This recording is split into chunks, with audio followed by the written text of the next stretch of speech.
Snow did not drift. It drove like shattered glass sideways against the reinforced blast windows. Inside the stone walls, the temperature was a comfortable 72 degrees, smelling of dry oak and steeped chamomile. Outside, the world was dying. Beatrice rested her hand against the heavy steel deadbolt, feeling the violent, rhythmic vibrations of a historic bomb cyclone tearing Oakhaven apart. For 8 brutal months, the echoing, condescending laughter of her neighbors had been the soundtrack to her grueling labor. They had called her paranoid. They had tried to fine her into bankruptcy. Now, over the deafening, monstrous roar of the whiteout, that mocking laughter was replaced by something else entirely. Desperate, bloody fists were hammering on her door. Oakhaven, Colorado, was the kind of town that existed primarily on glossy postcards and in the aspirational dreams of wealthy retirees. Nestled in a picturesque valley surrounded by jagged, snow-capped peaks, it was a haven of manicured lawns, sprawling modern rustic estates with floor-to-ceiling glass windows, and a community fiercely dedicated to its own aesthetic perfection. It was a place where property values were discussed with religious reverence, and anything that deviated from the approved architectural guidelines was treated as a personal insult to the town's heritage. When Beatrice Gallagher bought the empty 2-acre lot at the end of Pine Ridge Road, the neighborhood association had been thrilled. Beatrice was a quiet, 58-year-old retired structural engineer, a widow who paid in cash and kept to herself. They envisioned her building a tasteful, cedar-shingled cabin with a wraparound porch and a meticulously landscaped flower garden. Gregory Carmichael, the aggressively charming president of the Oakhaven Homeowners Association, had even brought her a bottle of expensive Merlot to welcome her to the neighborhood. But Beatrice had no intention of building a cedar-shingled cabin. The trauma that drove Beatrice was invisible to the residents of Oakhaven, buried under her calm, pragmatic exterior. 3 years earlier, during the catastrophic Texas freeze of 2021, Beatrice had watched her husband, Arthur, die. Their suburban home, heavily dependent on a fragile power grid, had turned into an icebox within hours. Arthur, a diabetic with a weak heart, hadn't survived the 3 days of sub-zero temperatures without power, heat, or accessible medical help. The helplessness Beatrice felt, as she held his freezing hand in the dark, had fundamentally rewired her brain. She vowed never to be at the mercy of infrastructure or nature again. Within a month of purchasing the Oakhaven lot, the heavy machinery arrived. Instead of a standard foundation, massive excavators gouged a crater 15 feet deep into the rocky soil. Flatbed trucks began hauling in tons of steel rebar, high-density concrete, and immense blocks of rough-hewn granite. The neighborhood watched, in growing horror. Gregory Carmichael's welcoming smile quickly curdled into polite concern, and then into litigious fury. "Beatrice, dear, what exactly are we looking at here?" Brenda Walsh, a neighbor whose primary occupation seemed to be peering through high-end binoculars from her adjacent property, asked one afternoon. Brenda had walked over, carefully stepping around the mud tracks left by a cement mixer. "It's a shelter, Brenda," Beatrice replied flatly, wiping sweat from her brow. She was studying a complex blueprint spread out on the hood of her battered pickup truck. A reinforced off-grid storm shelter and primary residence. A shelter? Brenda's laugh was thin and brittle, like dry twigs snapping. From what? The occasional heavy snowfall? Beatrice, the county plows the roads by 6 a.m., and we have a very reliable underground power grid. This looks like it looks like a military bunker. The climate is shifting, Beatrice said, not bothering to look up. The jet streams are destabilizing. When the grid fails, and it will, I won't be relying on the county. By month 3, the structure began to rise above the ground, and it was undeniably an eyesore by Oakhaven standards. It was a squat, formidable fortress built of interlocking 2-foot-thick granite blocks, designed to withstand Category 5 hurricane winds and seismic shocks. The roof was pitched sharply to shed snow, but was reinforced with steel beams that could support the weight of a collapsed redwood tree. The windows were narrow slits of triple-paned, polycarbonate laminated glass. The mockery began almost immediately. At the local country club, she became Doomsday Bee. Teenagers drove by her property at night, throwing empty beer cans and shouting about the zombie apocalypse. But the real war was waged in the municipal offices. Gregory Carmichael leveraged every ounce of his influence to stop her. He cited zoning ordinances, aesthetic violations, and potential drops in surrounding property values. Beatrice was hit with stop work orders, exorbitant fines, and endless mandatory committee hearings. But Beatrice was a structural engineer with a deep understanding of municipal loopholes. She had anticipated the bureaucratic assault. Her blueprints, while unconventional, strictly adhered to the letter of the state's building and safety codes, codes that superseded the HOA's aesthetic guidelines. She fought Gregory in court and won, though the legal fees ate deeply into her savings. "You're making a massive mistake, Beatrice," Gregory told her on the steps of the courthouse, his face tight with anger. He was dressed in a perfectly tailored cashmere coat, a stark contrast to Beatrice's dusty Carhartt jacket. "You are destroying the character of this neighborhood for a delusion. When winter comes, we'll be sitting by our gas fireplaces sipping cocoa, and you'll be shivering in your ugly stone cave." "I hope you're right, Gregory," Beatrice said softly, her eyes distant, remembering a cold Texas night. "I really do." She returned to her plot and continued to build. While the neighbors laughed and gossiped, Beatrice personally supervised the installation of a massive subterranean soapstone wood stove, capable of radiating heat for 48 hours on a single firing. She oversaw the burial of a 3,000-gallon water cistern below the frost line and the wiring of heavy-duty lithium-ion battery banks to a concealed, wind-resistant solar array. It wasn't just a house, it was an ark. By late October, the stone shelter was complete. To the casual observer driving down Pine Ridge Road, it looked like a medieval redoubt that had been incongruously dropped into a neighborhood of modern architectural glass marvels. Beatrice had planted some hardy evergreen shrubs to soften the brutalist exterior, but it did little to appease the neighborhood. A few days before Halloween, she woke up to find a large tinfoil hat taped to her heavy steel front door. Beatrice simply threw it in the recycling bin and went back inside to test her hand-cranked emergency radio generator. The interior of the shelter was remarkably different from its harsh exterior. It was warm, efficient, and surprisingly cozy. The thick stone walls provided incredible thermal mass, keeping the air temperature naturally stable. Floor-to-ceiling shelves in the pantry were stocked with years' worth of freeze-dried food, medical supplies, antibiotics, and tools. A hydroponic wall glowed with soft purple LED lights, producing fresh spinach and tomatoes. It was a testament to absolute self-reliance. Despite her pariah status, Beatrice did make one friend in Oakhaven. Abigail Jenkins was a 28-year-old single mother who worked double shifts as a waitress at the local diner to afford a drafty rental cabin on the less affluent edge of town. Abigail's 6-year-old son, Finn, had severe asthma, and the stress of making ends meet weighed heavily on her.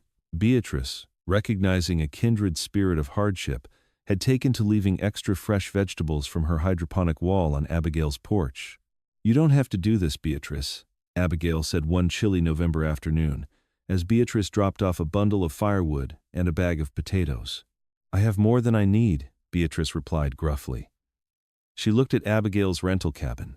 The roof looked saggy, and the windows were single-pane glass, hastily covered with plastic wrap to keep out the drafts. "Your landlord needs to insulate this place, Abby. Winter is coming. I've asked him," Abigail sighed, pulling her thin cardigan tighter. "He says it's not in the budget this year, but we'll be fine. The almanac says it's supposed to be a mild winter." Indeed, as November bled into December, the weather in Oakhaven was unseasonably warm. Temperatures hovered in the high 50s. People were walking their golden retrievers in light sweaters. Gregory Carmichael was loudly boasting at the country club about how he was going to host the biggest winter solstice gala the town had ever seen, setting up a massive, heated glass pavilion in his backyard. The town was lulled into a deep, complacent slumber, but Beatrice was watching the meteorological charts.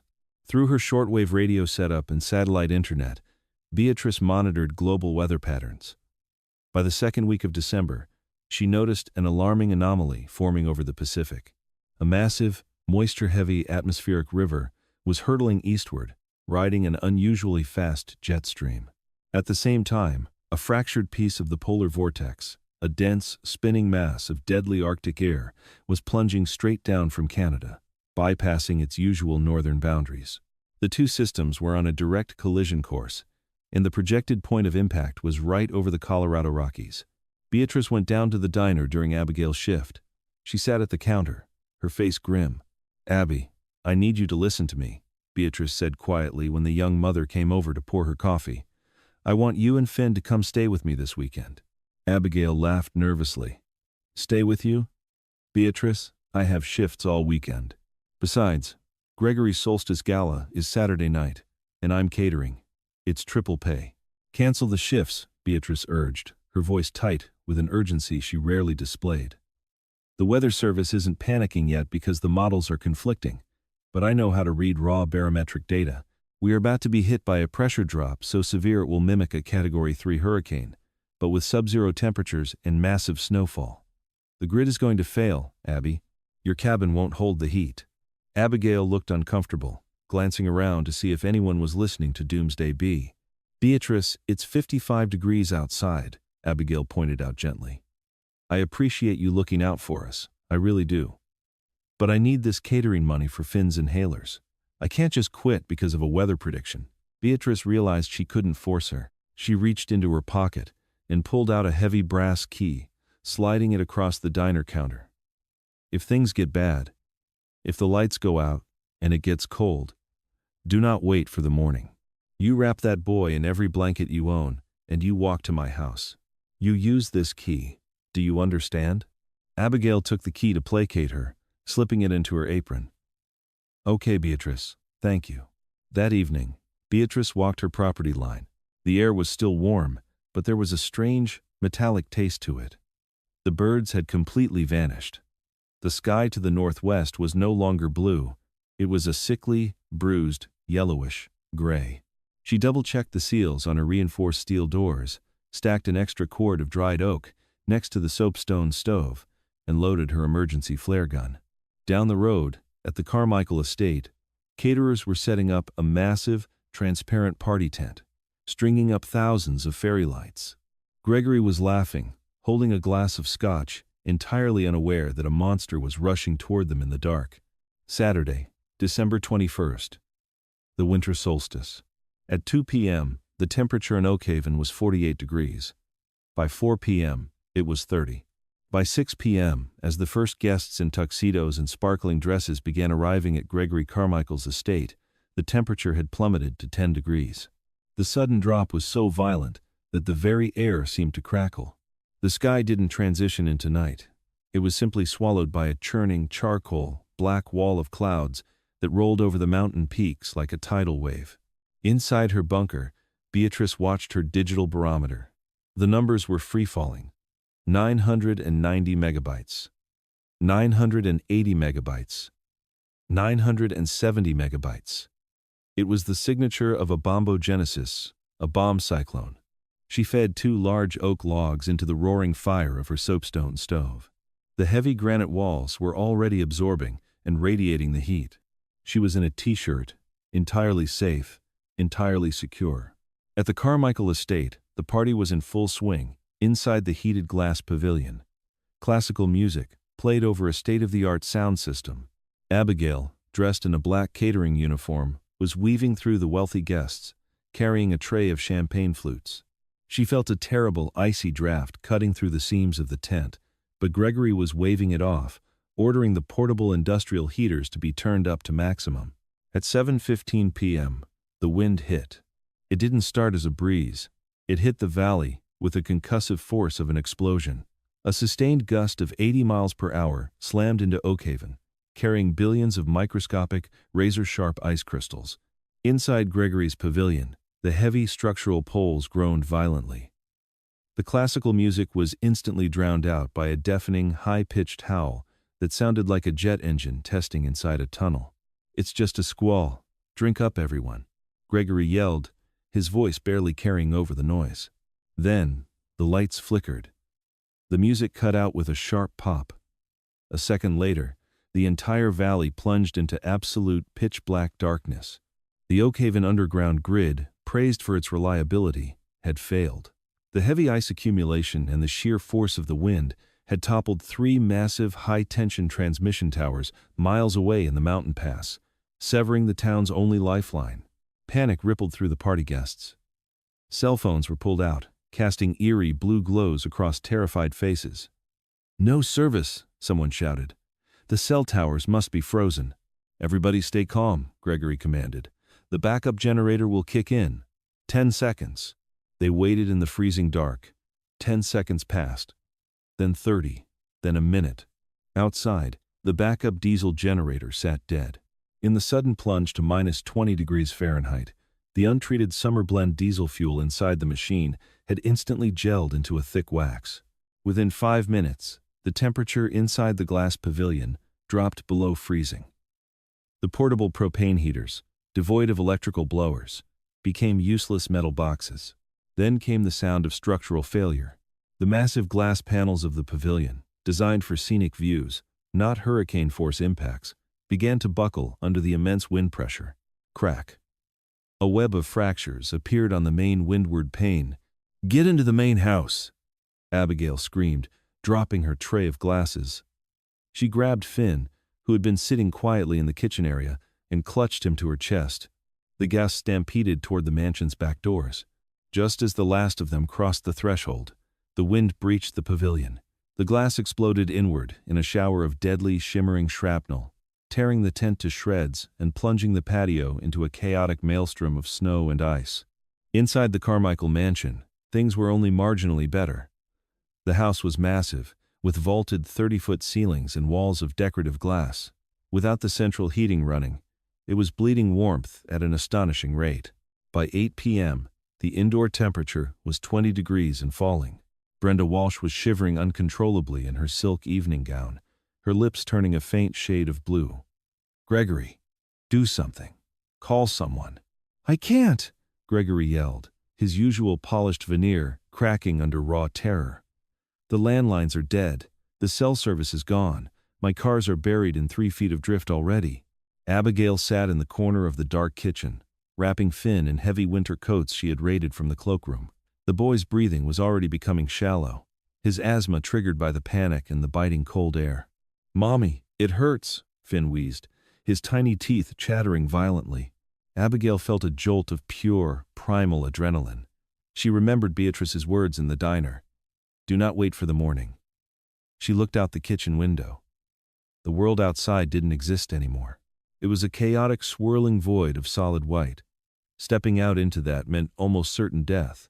But staying in this rapidly freezing glass mansion, with a boy who couldn't breathe, meant a slower, equally certain death. She reached into her pocket. Her cold fingers brushed against the heavy brass key. "Gregory!" Abigail shouted, standing up and hoisting Finn onto her hip. "We have to go to Beatrice's house. Her place is built for this. She has a stove." The remaining guests stared at her like she was insane. "Are you out of your mind, Abigail?" Gregory snapped, wrapping a rug around his shoulders. "It's a mile up the road. The wind chill is -40. You won't make it to the driveway.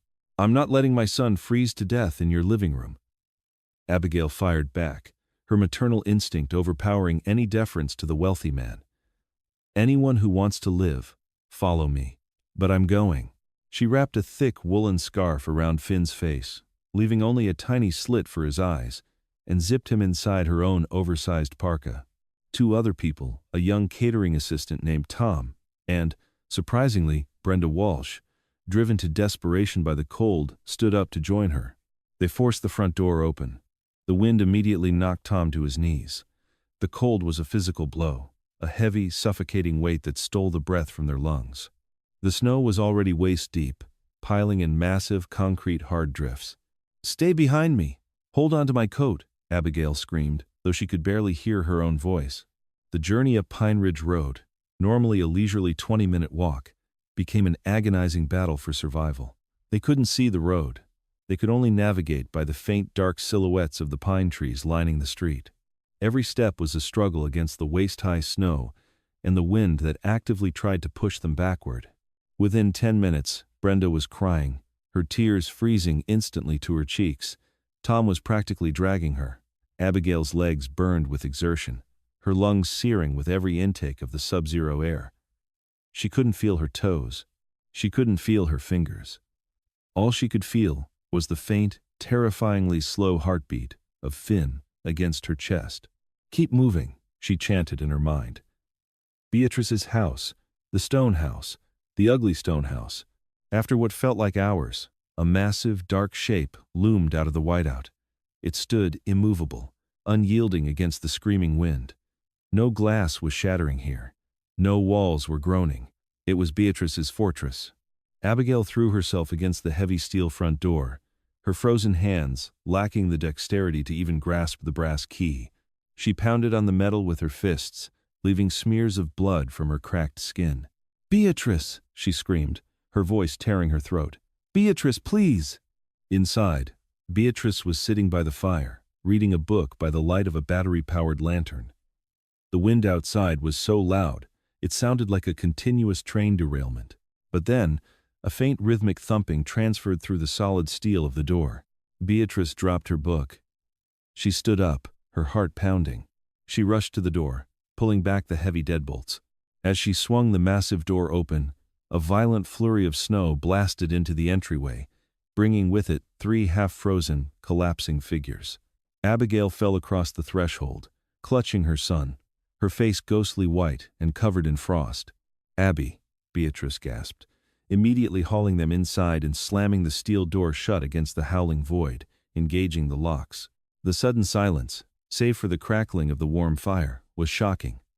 Abigail collapsed onto the stone floor, weeping hysterically as the 70-degree heat washed over her freezing body. "I have him, Abby. I have him," Beatrice said gently, immediately unwrapping the coats from the wheezing child and carrying him toward the radiant warmth of the soapstone stove. She turned to the shivering forms of Brenda and the young caterer. "Get your wet clothes off," Beatrice ordered, her voice cutting through their shock with practiced authority. "There are thermal blankets in the hall closet. Move."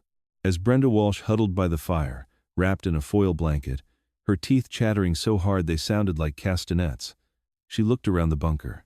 She saw the heavy stone walls, the glowing embers in the stove, the shelves of food, and the calm, prepared face of the woman she had mocked for months.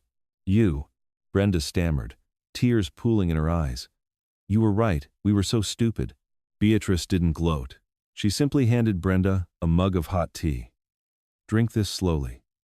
The storm is just getting started." And it was. The bomb cyclone stalled over Oakhaven, punishing the valley with 3 continuous days of -40-degree temperatures and 70-mile-per-hour winds. Down in the valley, inside the crumbling, freezing mansions of the neighborhood that had laughed at her, the real nightmare was beginning. And Beatrice knew, looking at her security camera monitors as they finally froze over completely, that Abigail and these two were not going to be the last ones knocking on her steel door. Down in the valley, a mile away from Beatrice's impenetrable stone fortress, the Carmichael estate was dying a loud, agonizing death. The architectural brilliance of Oakhaven, the sprawling open floor plans, the vaulted ceilings, the magnificent walls of double-paned glass had become a fatal trap. Houses built to showcase the breathtaking views of the Rockies were now entirely defenseless against them. Without the constant, massive injection of forced air heating, the modern mansions were nothing more than beautifully decorated iceboxes. By 10 p.m., the temperature inside Gregory's living room had plummeted to a lethal 12 degrees Fahrenheit. The remaining party guests, about 20 in total, were huddled in the center of the massive room, wrapped in every available textile they could strip from the house. Persian rugs, Egyptian cotton duvet covers, and expensive velvet curtains had been torn down and piled into a chaotic, makeshift nest. The noise was terrifying. The wind battered the house with such ferocity that the entire structure groaned, the wooden framing screaming under the sheer barometric pressure. But worse than the wind was the sharp, violent sound of the house tearing itself apart from the inside. Crack boom. A sound like a shotgun blast echoed from the east wing. A few guests screamed. "What was that?" yelled a young software developer named Wyatt, his teeth chattering so violently he could barely form the words. He was wearing a designer tuxedo jacket over 3 layers of damp silk shirts. "The pipes," muttered Dr. Richard Sterling, a retired cardiac surgeon who lived 2 streets over. He was an older man, practical, and currently rubbing his wife Clara's hands in a desperate bid to keep her circulation going. "The water in the plumbing is freezing and expanding. The copper pipes are bursting inside the walls." Gregory Carmichael paced the edge of the huddle, wrapped in a heavy mink throw he had pulled from his master bedroom. His polished, commanding aura, had completely evaporated, replaced by a frantic, wide-eyed terror. He kept checking his dead smartphone, swiping at the black screen with numb fingers as if sheer willpower could summon a cell signal. "This is impossible," Gregory kept muttering, mostly to himself. "The county emergency services should be here. They have plows. They have snowcats. Where's the National Guard?" "Nobody is coming, Gregory," Richard said, his voice grave. He looked up at the HOA president, his medical training allowing him to see the grim reality far clearer than the others. "Listen to that wind. We are in the middle of a localized whiteout with sustained hurricane-force winds. The roads don't exist anymore. The visibility is zero. No helicopter can fly in this, and no plow is pushing through 10-foot drifts of solid ice. So we just wait?" Gregory snapped, his voice cracking with panic. "We wait to freeze to death in my own living room?" "We are already freezing to death," Clara whispered. Her lips were taking on a terrifying dusky blue hue. "Richard, I'm so cold. It hurts." "I know, sweetheart. I know," Richard soothed, but his eyes met Gregory's over her head, filled with a grim accusation. The reality of their situation was settling over the room like a physical weight. The expensive scotch, the caviar, the millions of dollars represented by the people shivering on the floor, none of it mattered. Nature had stripped them of their wealth and reduced them to fragile, failing biological machines. At midnight, a massive, shuddering thud shook the foundation. The grand, custom-built chandelier, hanging from the 30-foot ceiling, swayed violently, shedding a cascade of loose crystal prisms that shattered on the hardwood floor. "The roof," Richard said quietly. "The snow load is too heavy. It's buckling." Gregory stared at the ceiling, his mind finally breaking past its denial. He remembered the arrogant way he had spoken to Beatrice Gallagher. "When winter comes, we'll be sitting by our gas fireplaces sipping cocoa, and you'll be shivering in your ugly stone cave." The memory tasted like ash in his mouth. Abigail, the waitress, had been right. She had taken her son and fled to the only place in the valley that was actually built for the reality of the world. "She has a stove," Gregory said suddenly, his voice hollow. "Beatrice. She has that massive subterranean wood stove. She practically bragged about it at the zoning board hearing. Said it could heat the place for days." "Abigail went there," Wyatt said, scrambling to his knees. "Did they make it?" "If they didn't, they're dead under a snowdrift," Richard replied bluntly. "But Beatrice's house is built like a bunker. Thick stone walls, small windows. It's exactly what you need in this." "I'm going," Gregory declared, a sudden, desperate, manic energy seizing him. He began pulling on a heavy Canada Goose parka over his tuxedo, fumbling with the zippers. "It's a mile. If we follow the tree line up Pine Ridge, we can make it." "Gregory, you can't see 10 feet in front of your face out there," Richard warned. "The wind chill is nearing -50. Exposed skin will freeze in less than 5 minutes."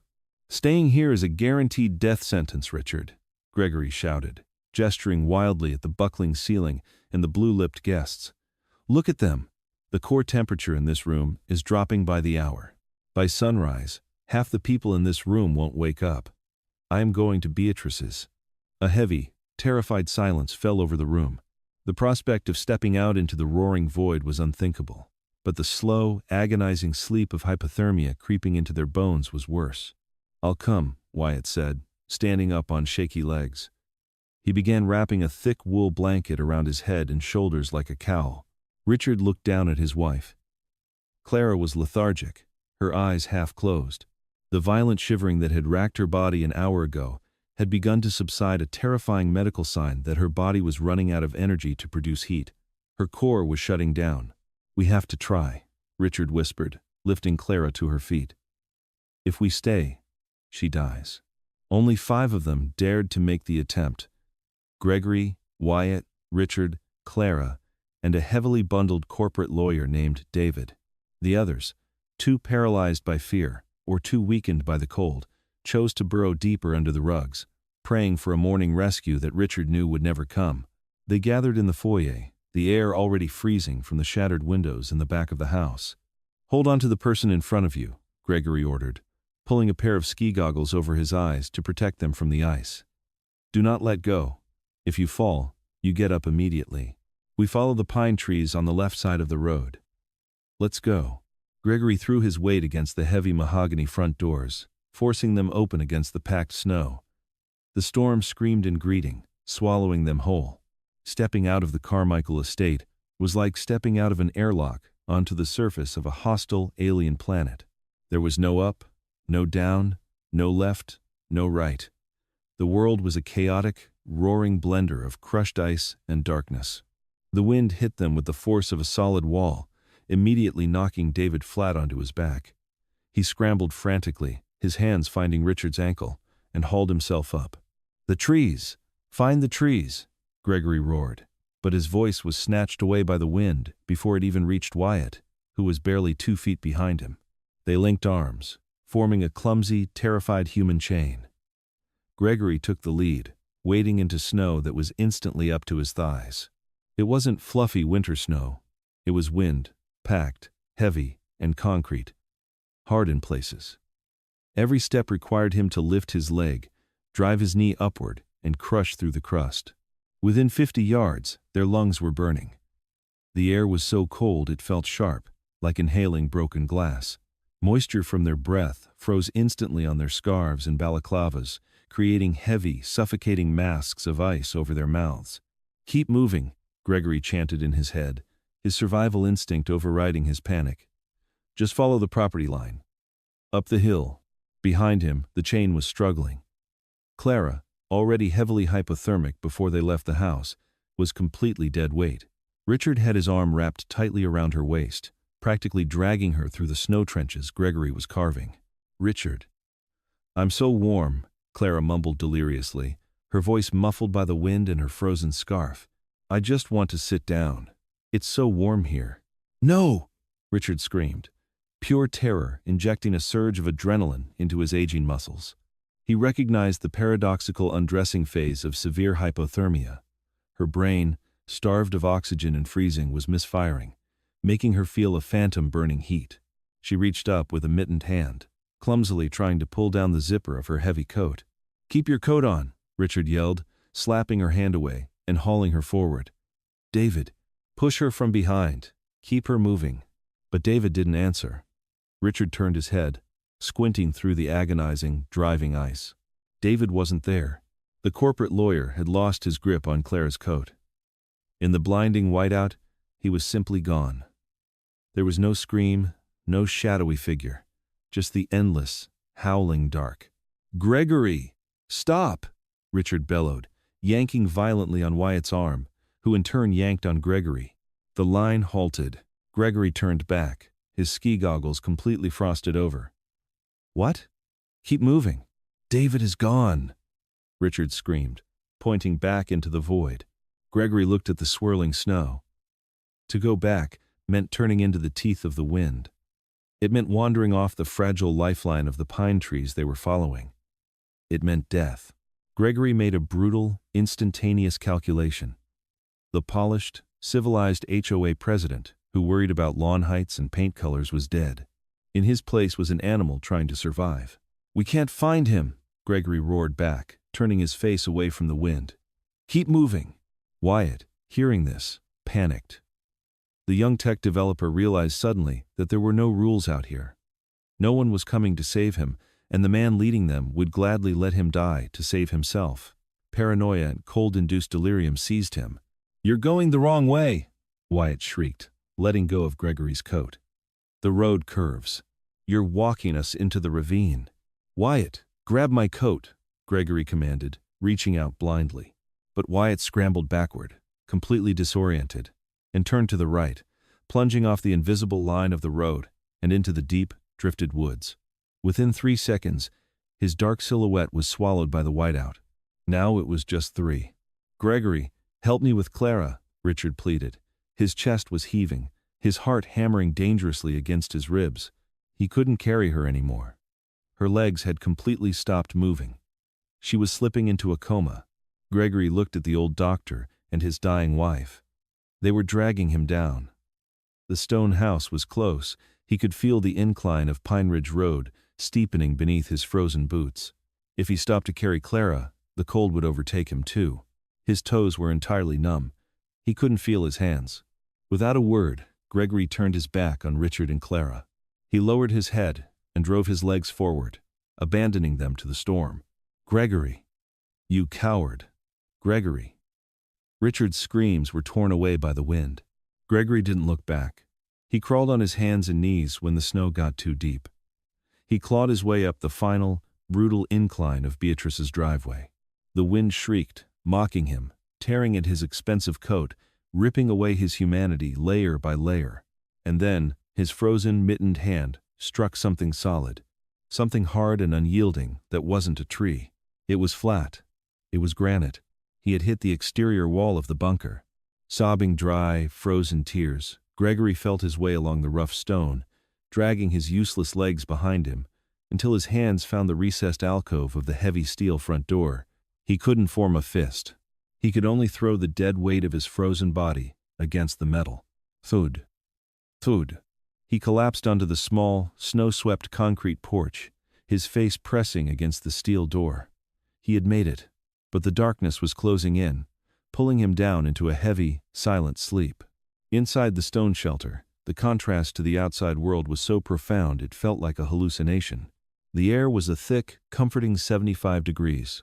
The subterranean soapstone stove radiated a deep, bone-warming heat that smelled of dry oak and the faint, sweet scent of the chamomile tea Beatrice was brewing on its flat iron top.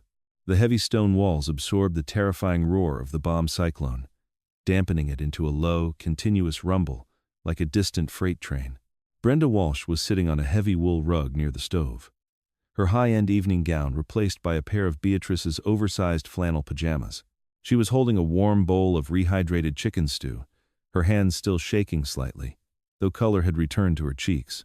Tom, the catering assistant, was asleep on a cot in the corner, exhausted from the sheer terror of their escape.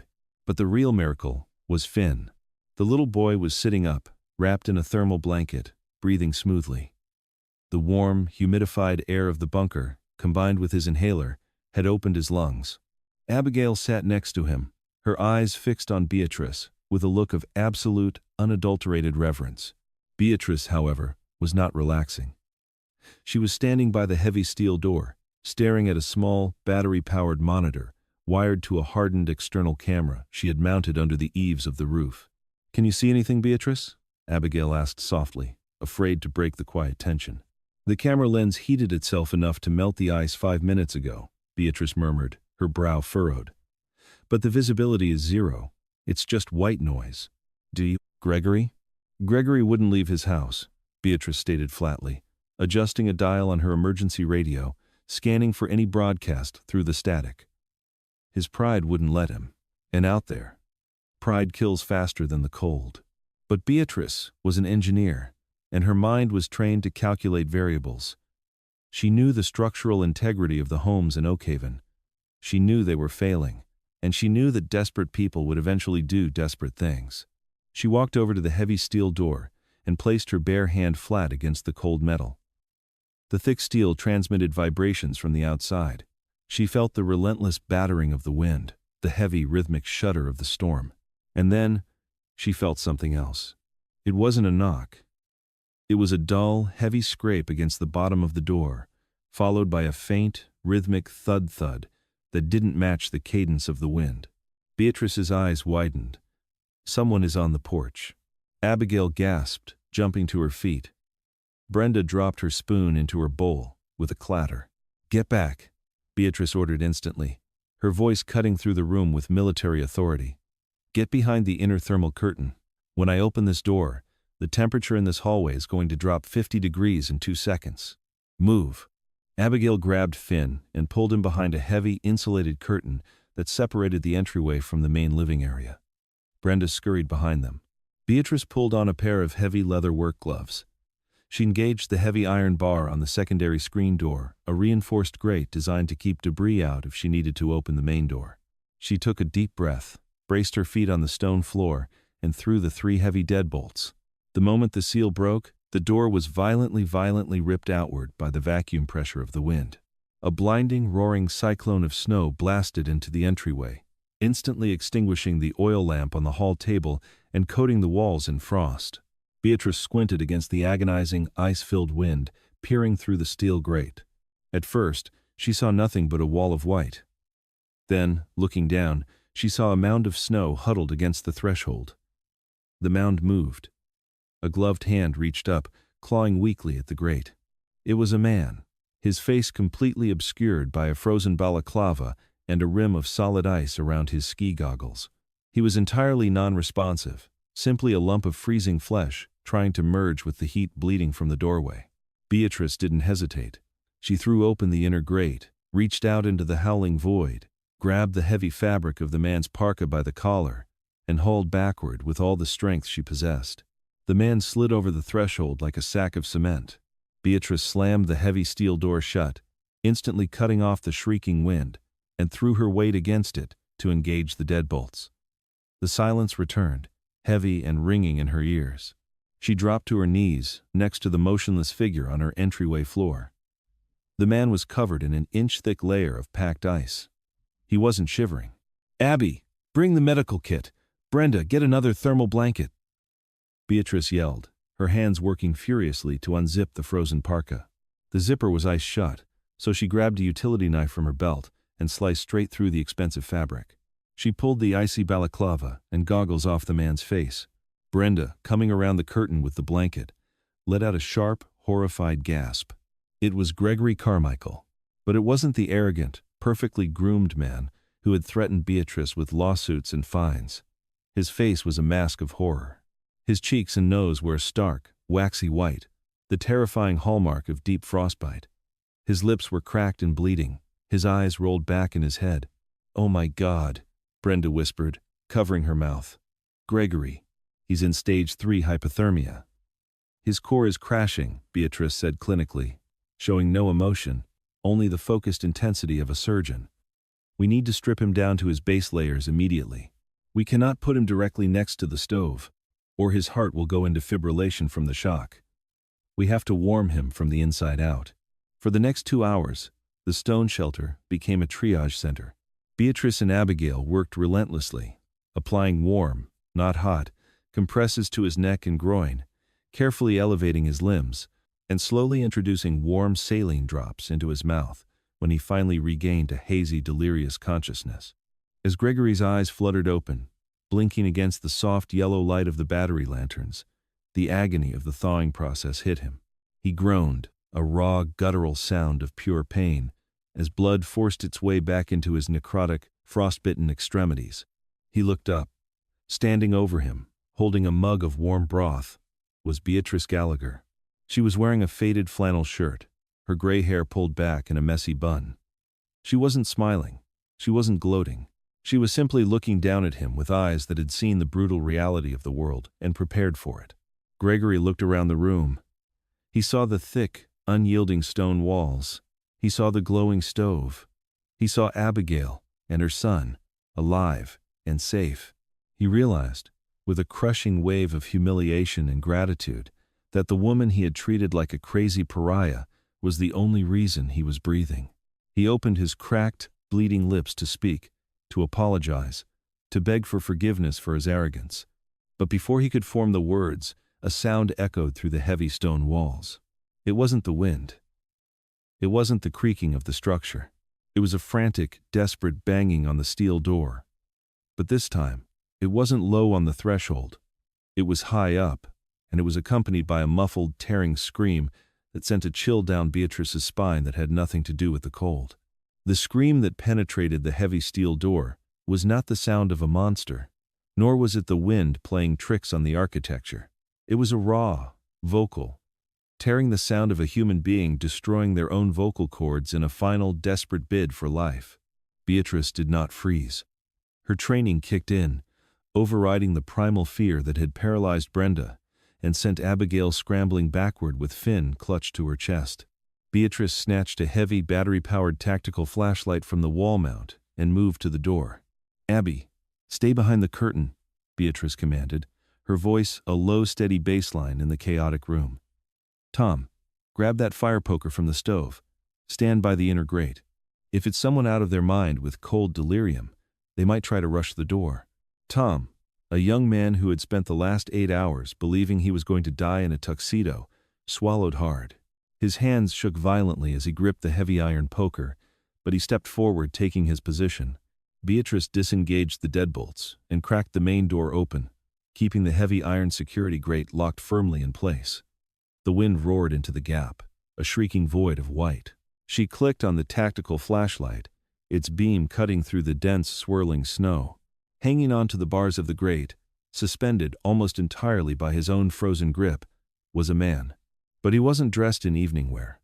He was wearing a shredded, high-visibility, neon orange parka, now caked in black grease and solid sheets of ice. Blood was frozen, in a thick, dark, crimson crust down the side of his face. "Help!" the man rasped, a sound like grinding stones. His eyes, barely visible through the frost encasing his face, were wide with shock. "My rig went over." Beatrice immediately unlatched the grate and hauled him inside, the sheer weight of his heavy winter gear and muscular frame nearly pulling her to the floor. Tom dropped the poker and rushed forward to help drag the man past the threshold. Beatrice slammed the heavy steel door shut, locking the storm out once again. As they rolled the man onto his back on the stone floor, the neon reflective tape on his jacket caught the warm light of the bunker. Beatrice recognized the emblem on his shoulder patch. Oakhaven County Department of Transportation. "He's a plow driver," Beatrice said, quickly cutting away his frozen collar with her utility knife to check his airway. The man gasped, the sudden warmth of the bunker hitting his lungs like a physical blow. He began to cough violently, spitting up flecks of blood. "Toby," he wheezed. "Name's Toby Hendricks. I was driving the rotary snowplow, the big diesel, trying to clear the pass. Toby, I'm Beatrice. You're safe. You're in a heated shelter," she said calmly, pressing a warm towel to his bleeding forehead. "What happened to your rig?" "Buried," Toby groaned, his eyes darting around the stone room, taking in the frightened faces of the wealthy Oakhaven residents in pajamas. "Hit a downed redwood under the snowdrift on Pine Ridge. The plow climbed it, lost traction, and rolled into the ravine. Broke my windshield. I crawled out. Saw the smoke from your chimney pipe against the snow. Followed the smell of the oak." Brenda leaned forward, her voice trembling. "Toby, are there other plows coming? Is the county mobilizing rescue?" Toby let out a hollow, bitter laugh that turned into a hacking cough. He looked at Brenda with an expression of profound pity. "Lady, there is no county left. The dispatcher tower in the valley collapsed an hour ago. The main highway is buried under 12 feet of drift. The state declared a localized emergency and pulled all emergency vehicles off the roads until the front passes. Nobody is coming. We are completely on our own." The finality of his words dropped over the room like a lead weight. The last shred of hope that a cavalry was fighting through the storm to save them evaporated. From the corner cot, a low, agonizing groan broke the silence. Gregory Carmichael was awake. The thawing process of his deep frostbite was excruciating. The tissue in his cheeks, nose, and hands was swelling, turning an angry, bruised purple as his capillaries screamed in pain. Beatrice had administered a heavy dose of ibuprofen, but it barely touched the agony of dying tissue coming back to life. Gregory propped himself up on one elbow, his eyes bloodshot and haunted. He looked at Toby, then at Brenda, and finally at Beatrice. The polished arrogance that had defined his entire existence in Oakhaven was gone, replaced by a hollow, crushing guilt.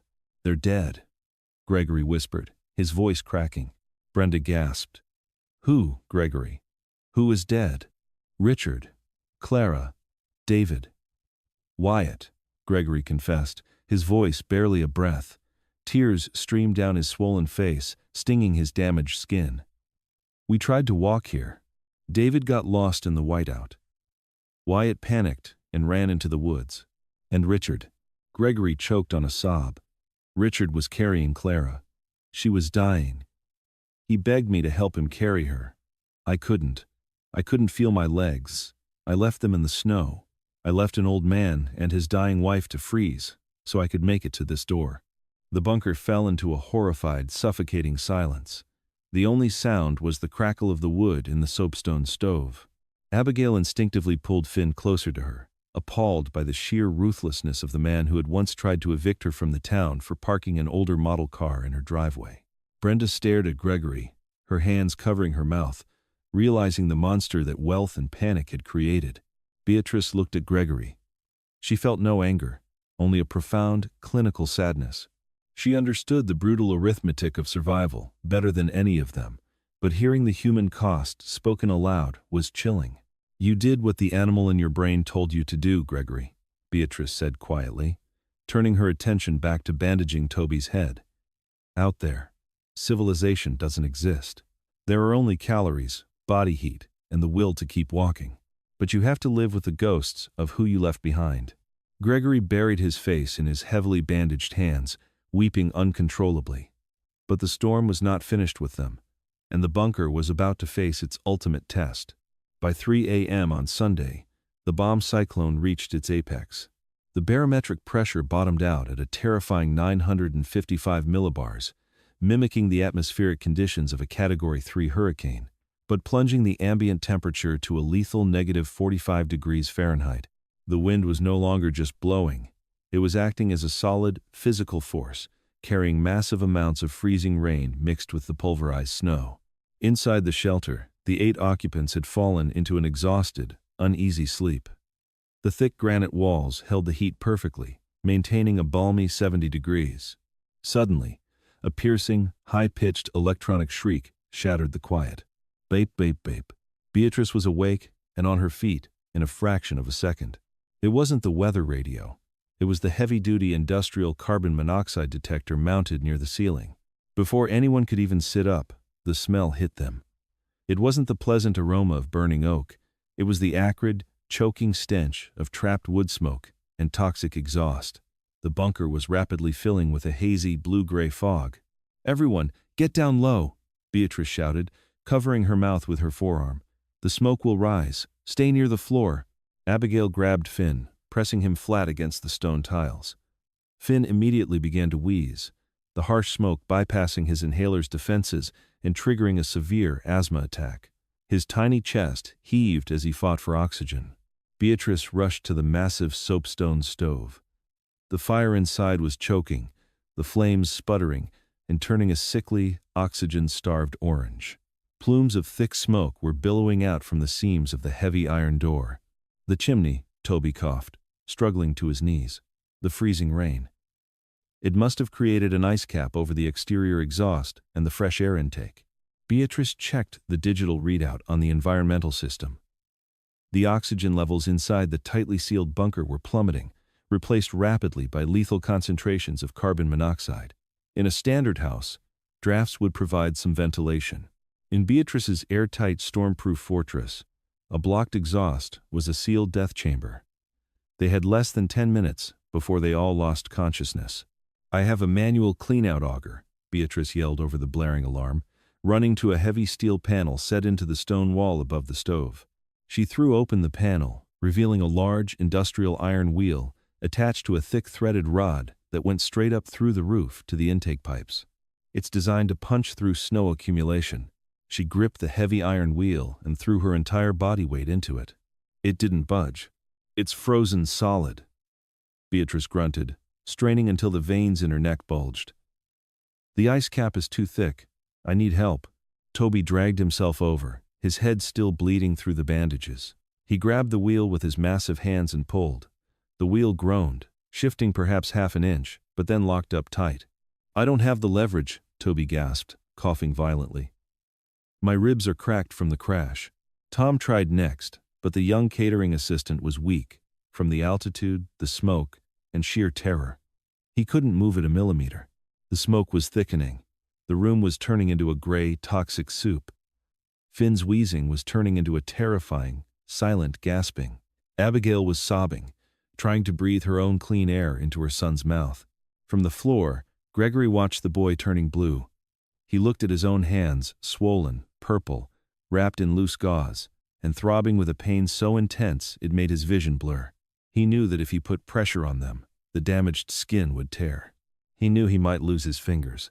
But then he remembered Richard's screams fading in the snow. He remembered the cowardice that had kept him alive. With a roar of pure, guttural agony, Gregory forced himself off the floor. He stumbled toward the wall, pushing Tom out of the way. "Move," Gregory hissed. He didn't use his hands. They were too damaged to grip. Instead, he shoved his forearms through the spokes of the heavy iron wheel, locking his elbows. He looked at Beatrice, his eyes wide and bloodshot through the smoke. "On 3, Beatrice commanded, wrapping her hands around the rim. 1, 2, 3. Push." Gregory threw his entire body weight forward, leveraging his shoulders and using his forearms as a fulcrum. The pain was astronomical. He felt the necrotic skin on his arms tear against the rough iron. He screamed, a horrific sound of agony that drowned out the alarms. But he didn't stop pushing. He drove his legs into the stone floor, channeling every ounce of guilt, terror, and desperate need for redemption into the iron wheel. With a loud concussive crack that vibrated down the steel rod, the ice cap on the roof shattered. The wheel spun freely.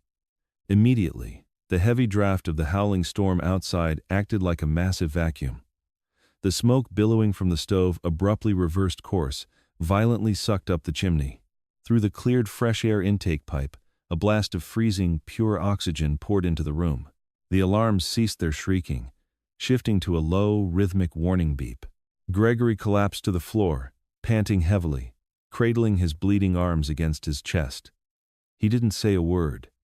He just laid his head against the cold stone, closing his eyes. Beatrice rushed to the environmental controls, triggering the auxiliary intake fans to flush the remaining carbon monoxide from the room. She turned to look at Gregory. The polished, wealthy aristocrat was gone. On the floor lay a man stripped down to his rawest, most fundamental elements. "Thank you," Abigail whispered, clutching her breathing son, looking down at Gregory. Gregory didn't open his eyes, but a single tear tracked through the soot on his face. The bunker was silent once more, save for the crackling of a now healthy fire. The storm continued to rage outside, but the fortress held. The people inside, broken, traumatized, and irrevocably changed, huddled together in the warmth, waiting for the dawn. The wind finally broke on Tuesday morning. After 72 hours of relentless, deafening violence, the sudden silence was disorienting. It felt heavy, ringing in the ears of the survivors. Inside the bunker, the air was warm, smelling of stale sweat, antiseptic, and the last of the chamomile tea. Beatrice stood by the environmental panel. The barometric pressure had normalized. The exterior temperature was a bracing but survivable 12 degrees above zero. "It's over," Beatrice announced quietly to the exhausted faces staring at her. She walked to the heavy steel door. Toby stood beside her, his hand resting on the iron grip. Together, they threw the deadbolts and pushed. The door wouldn't open. "Snowdrift," Toby grunted. "The wind packs it like cement. We'll have to dig our way out." Beatrice retrieved 2 heavy, flat-headed steel shovels from the pantry. She opened the inner grate, and they began to chip away at the solid wall of white blocking the exit. It took an hour of exhausting labor, tunneling upward at a steep angle, before Toby's shovel finally broke through the crust. A beam of piercing, brilliant sunlight flooded the dark tunnel. They climbed out onto the surface, shielding their eyes from the blinding glare. As their vision adjusted, the true horror of the bomb cyclone was revealed. Oakhaven did not exist anymore. The picturesque, manicured valley was a pristine, terrifying expanse of rolling white dunes. The pine trees had been stripped bare, many snapped completely in half like toothpicks. But the most devastating sight was the architecture. The multi-million-dollar glass and steel modern mansions were ruined husks. The roofs of 3 neighboring houses, unable to bear the immense weight of the snow load, had collapsed inward. The floor-to-ceiling windows were blown out entirely, the lavish interiors filled with 10-foot snowdrifts. The town looked like a graveyard of frozen skeletons. Brenda Walsh crawled up the tunnel and stood beside Beatrice. She looked down toward her own property. Only the brick chimney was visible above the snow. The rest of her sprawling estate was gone, crushed under a fallen, massive spruce tree. She fell to her knees in the snow, weeping silently. "We wait," Beatrice said, her voice pragmatic, though her eyes scanned the devastating beauty of the frozen ruins. "They will send aircraft. We build a signal fire on the roof." It took another 48 hours for the Colorado National Guard to reach the valley. The roads were impassable, so they arrived via twin-rotor Chinook helicopters, the heavy thumping of their blades echoing off the jagged peaks. When the rescue crews finally landed on the packed snow near Beatrice's property, they found 7 survivors huddled around a massive fire pit on the flat, undamaged roof of the stone bunker. The scene that followed was a chaotic blur of thermal blankets, medical stretchers, and shouted orders. Gregory Carmichael was immediately medevaced. The infection in his frostbitten limbs was severe, and the medics confirmed he would lose several fingers and toes. As he was loaded into the basket, he looked back at the brutalist stone structure that had saved his life. He raised a bandaged hand toward Beatrice in a silent, solemn salute. Beatrice offered a slow nod in return. The recovery operation in the valley was grim.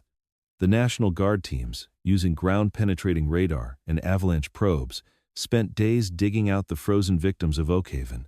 They found Richard exactly where Gregory had left him, his arms still wrapped protectively around Clara's frozen body. They found Wyatt a mile into the woods, curled under a log. They found David buried near the edge of the Carmichael driveway. In total, 14 residents of the wealthy enclave had perished in the cold. A week later, Beatrice stood on her porch, watching a fleet of massive county bulldozers finally break through the ice on Pine Ridge Road. The town was empty, an evacuated disaster zone. Millions of dollars in real estate had been condemned. Abigail had been relocated to a state-funded emergency housing unit in Denver with Finn, both of them healthy and safe. Before she left, Abigail had hugged Beatrice so tightly it bruised her ribs, promising to return when the spring thaw came. Beatrice turned away from the road and walked back inside her bunker. She checked the seals on the windows, added a log to the soapstone stove, and noted the battery levels on her solar array. The house was exactly as it had been before the storm, impenetrable, quiet, and profoundly secure. She poured herself a cup of hot water, sitting in the heavy leather armchair by the fire. The world outside was broken, reeling from the unpredictability of a changing climate. But inside her stone walls, the temperature was a comfortable 72 degrees, smelling of dry oak and survival. The tragedy of Oakhaven became a stark national warning about the fragility of modern infrastructure in the face of an increasingly volatile climate. The wealthy enclave was eventually rebuilt, but the sprawling glass mansions were replaced by reinforced, heavily insulated structures. The neighborhood association, traumatized by the loss of life, quietly dissolved, their petty regulations buried forever beneath the snows of the bomb cyclone. Beatrice Gallagher never sought apologies, nor did she gloat about her vindication. She simply continued to live quietly in her fortress at the end of Pine Ridge Road. However, she was no longer known as Doomsday Bee. To the survivors of Oakhaven, and to the grateful mother who owed her son's life to that ugly stone building, she was something else entirely. She was the architect of their salvation, a living testament to the truth that when the world turns hostile, resilience is the only currency that matters.